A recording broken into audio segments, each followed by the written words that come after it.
Praise Lord. ഈ അനുഗ്രഹിക്കപ്പെട്ട നല്ല സമയത്തിനായി നന്ദിയോടെ ദൈവത്തെ സ്തുതിക്കുന്നു.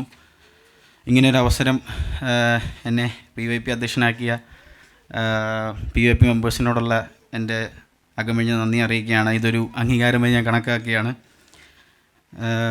നമ്മുടെ മുമ്പിൽ അധികം സമയമില്ല, ഇതൊരു PYP മീറ്റിംഗ് ആണല്ലോ, അതുകൊണ്ട് ഞാൻ ഒത്തിരി ഒന്നും പറയാൻ ആഗ്രഹിക്കുന്നില്ല. എൻ്റെ മനസ്സിൽ തോന്നിയ ഒരു ചെറിയ ചിന്ത നിങ്ങളുമായി പങ്കുവെച്ച് ഇരിപ്പാൻ ആഗ്രഹിക്കുകയാണ്. അതിന് ആധാരമായിട്ട് ഫിലിപ്പിയ ലേഖനം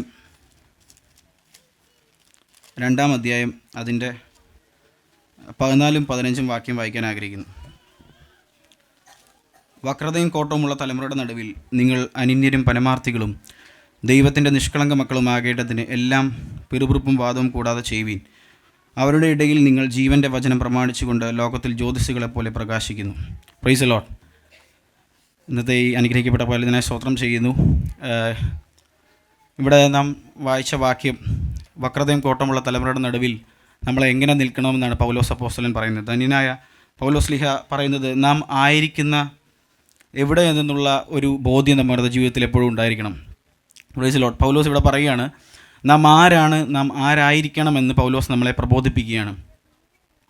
അതുമാത്രമല്ല, അതുകൂടാതെ പൗലോസ് പറയുകയാണ്, നാം നിൽക്കുന്ന നില എങ്ങനെയാണ്, നാം ഏത് നിലവാരത്തിലാണ് നിൽക്കേണ്ടതെന്ന് പൗലോസ് നമ്മളെ പഠിപ്പിക്കുന്നു. നാം ആയിരിക്കുന്ന ഈ ലോകമെന്ന് പറയുന്നത് വളരെ വഷളത്വവും വളരെ വാക്യത്തിൽ പറയുന്ന പോലെ വക്രതയും കോട്ടമുള്ള തലമുറയുടെ നടുവിലാണ് നാം നിൽക്കുന്നത്. Price the Lord. ഇവിടെ നമ്മൾ സഭയിൽ ആയിരിക്കുമ്പോൾ നമ്മൾ പാട്ട് പാടിയേക്കാം, നമ്മൾ ചിലപ്പോൾ പ്രസംഗിച്ചേക്കാം, ആരാധിച്ചേക്കാം. നമ്മളെല്ലാ കാര്യങ്ങളും നമ്മുടെ നടപ്പിലും നമ്മുടെ കാഴ്ചയിലും എല്ലാം നമ്മൾ മറ്റുള്ളവരുടെ മുമ്പിലും നമുക്ക് തോന്നിയേക്കാം നമ്മൾ നിഷ്കളങ്കരാണ്, വിശുദ്ധരാണെന്ന് തോന്നിയേക്കാം. എന്നാൽ പൗലോസ് ഇവിടെ ചോദിക്കുന്ന ചോദ്യം, നാം സഭയിൽ അങ്ങനെയാണെങ്കിൽ നാം പുറത്തെങ്ങനെയാണ്, നാം പുറത്തും അങ്ങനെയാണോ എന്നുള്ളൊരു ചോദ്യത്തിലാണ് പൗലോസ് ഈ വാക്യത്തിൽ അതുകൊണ്ട് ഉദ്ദേശിക്കുന്നത്.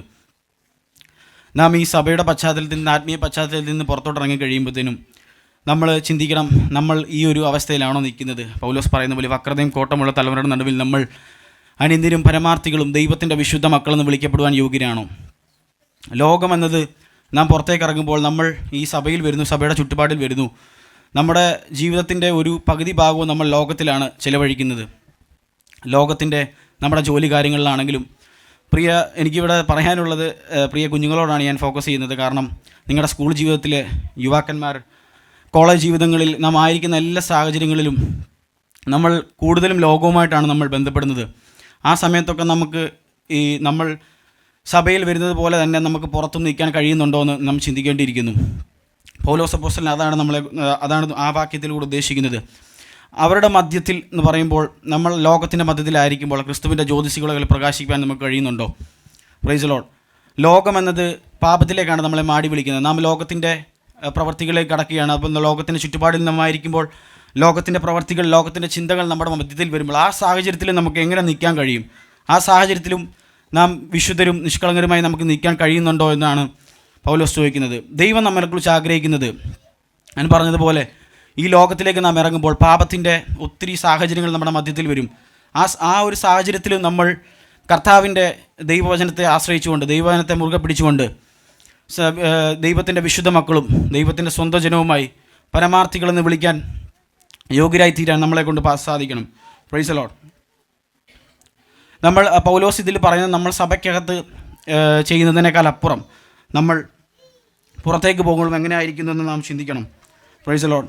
നമുക്ക് ഇന്ന് ദൈവം നമുക്ക് പരിശുദ്ധാത്മാവെന്ന കാര്യസ്ഥനെ നമ്മുടെ മധ്യത്തിലാക്കിയിരിക്കുകയാണ്. ആ പരിശുദ്ധാത്മാവെന്ന കാര്യസ്ഥനെ നമ്മളെ സകല സത്യത്തിലും വഴി നടത്തുന്നു. അതുകൊണ്ട് നമുക്ക് ദൈവത്തിൻ്റെ വചനത്തിൻ്റെ മർമ്മങ്ങൾ നമുക്ക് ഗ്രഹിപ്പിച്ചെടുക്കാനും ധ്യാനിച്ചെടുക്കാനും കഴിയുന്നു. എന്നാൽ അതൊന്നുമില്ലാത്തൊരു കാലഘട്ടം ഉണ്ടായിരുന്നു. നമ്മൾ നോക്കുകയാണെങ്കിൽ യോസഫിൻ്റെ കാലഘട്ടത്തിൽ തൻ്റെ മുമ്പിൽ ഫറവോൻ്റെ കൊട്ടാരത്തിലാണെങ്കിലും തൻ്റെ മുമ്പിൽ ഒത്തിരി സാഹചര്യങ്ങൾ വന്നു ലോകത്തിൻ്റെ വഴിയിലേക്ക് പോകണമെങ്കിലും തൻ്റെ പ്രവൃത്തി കൊണ്ട് അവർക്ക് കാണിച്ചു കൊടുത്തു തൻ്റെ വിശുദ്ധ ജീവിതം, തൻ്റെ നിഷ്കളങ്കമായ ജീവിതം ആ ലോകത്തിന് കാണിച്ചു കൊടുത്തു, തൻ്റെ പ്രവൃത്തിയിലൂടെ കാണിച്ചു കൊടുത്തു. ആ യോസഫിനെ പോലെ നമുക്കാകാൻ സാധിക്കണം. നമുക്ക് ദാനിയേലിനെ നോക്കിക്കഴിഞ്ഞാൽ മനസ്സിലാകും, ദാനിയേലും തൻ്റെ കൂട്ടുകാരും യഹൂദാബാലന്മാരായ ശദ്രക്, മേശ, അബേദ്നെഗോ അവരുടെ മധ്യത്തിൽ രാജാവിൻ്റെ കൽപ്പനയെ ഒക്കെ വന്നെങ്കിലും അവർ ആ ലോകത്തിലേക്ക് പോകാതെ അവരുടെ കർത്താവിനെ, അവരുടെ ദൈവത്തെ മുറുകെ പിടിച്ചുകൊണ്ട് ആ നിശ്ചയദാർഢ്യത്തോടെ തങ്ങളുടെ ദൈവത്തിന് മുമ്പിൽ തങ്ങൾ അശുദ്ധീകരിക്കാതെ തങ്ങളെ തന്നെ അശുദ്ധീകരിക്കാതെ തങ്ങൾ കർത്താവിന് വേണ്ടി നിന്നു. ആ നിലകൊണ്ട ആ ഒരു അവസ്ഥ നാം ചിന്തിക്കേണ്ടിയിരിക്കുന്നു. അതുകൊണ്ട് ഞാൻ പറയട്ടെ, നമുക്ക് ശൗമേൽ ബാലനെക്കുറിച്ച് മനസ്സിലാക്കാൻ കഴിയും. ശൗമേൽ ബാലൻ വളർത്തപ്പെട്ട സാഹചര്യം എന്ന് പറഞ്ഞാൽ തൻ്റെ അമ്മ തന്നെ ദേവാലയത്തിലേക്ക് കൊണ്ടുവിടുമ്പോൾ അവിടുത്തെ സാഹചര്യം എന്ന് പറഞ്ഞാൽ ഏലി പുരോഹിതൻ, നമുക്കറിയാം ഏലി പുരോഹിതൻ്റെ മക്കൾ വളരെ മ്ലേച്ഛതയോടും വഷളത്തോടും നിൽക്കുന്ന ഒരു സമയത്തേക്കാണ് ആ ദേവാലയത്തിലേക്ക് കൊണ്ടുവന്നത്. ദൈവാരാധനയോടും യോഗ്യമില്ലാത്ത കാര്യങ്ങൾ ചെയ്യുന്നതും ദൈവത്തോടും ദൈവാരാധനയോടും കാണിക്കുന്ന ആ ഒരു അയോഗ്യമില്ലാത്ത കാര്യങ്ങൾ, ആ സാഹചര്യത്തിലാണ് ശൗമേൽ ബാലൻ വളർന്നു വന്നത്. എന്നാൽ കർത്താവ് ആ ശൗമേൽ ബാലനെയാണ് ദാൻ മുതൽ ബർഷേബ വരെ വിശ്വസ്ത പ്രവാചകനായി ദൈവം നിർത്തിയത്. അതുകൊണ്ട് ഇവിടെ ഇരിക്കുന്ന എല്ലാ സൺഡേ സ്കൂൾ കുഞ്ഞുങ്ങളോടും PAP മെമ്പേഴ്സിനോടും എല്ലാ സഹോദരി സഹോദരന്മാരോടും മാതാപിതാക്കളോടും എനിക്ക് പറയാനുള്ളത്, നാം ആയിരിക്കുന്ന കാലഘട്ടം എന്ന് പറഞ്ഞാൽ വളരെ വഷളത്വവും വളരെ വളരെ വക്രതയും കോട്ടമുള്ള ഒരു തലമുറയുടെ നടുവിലാണ്. ആ ശൗമേൽ നിന്ന പോലെ, ദാനിയേലും തൻ്റെ കൂട്ടുകാരൻ നിന്ന പോലെ, യോസഫ് തൻ്റെ സ്ഥലത്ത് നിന്ന പോലെ, ദൈവം അവനെ മാനിച്ച പോലെ ദൈവം നമ്മളെ മാനിക്കാൻ ശക്തനാണ്. എന്നാൽ നമ്മൾ ചിന്തിക്കണം, നാം എങ്ങനെയായിരിക്കുന്നു.